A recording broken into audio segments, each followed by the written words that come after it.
Hello everybody, welcome back. Today as well we have got to another video. In this video I will show you how you can log out from eFootball. But before that, please do make sure to like our video, subscribe our channel, and yes, without any further delay, let's get started.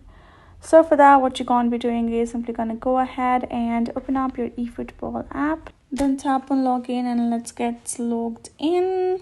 So for the mobile's case, when you have logged into your account, if you haven't logged in back in plenty of days, you will automatically be logged out. So you have to again logged in automatically, and that is basically it.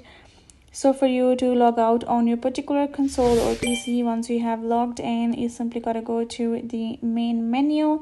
You will be here in the main menu section, right? And from the main menu, you should be able to navigate to this profiles section, this settings section. It's simple, different for a console. So when you have launched your game there, simply navigate to the main menu, and then you will have to go to the settings option. You can see for phone you cannot see the settings option. You have to go to the settings option of yours. Once you have gone to the settings, you will be able to select the logout or the sign out option at the bottom. Simply tap on it, confirm it, and then you're good to go. You will be able to log out right away like that. That's basically it. Hope this video helped. Thank you so much for watching. I will see you guys in our next video.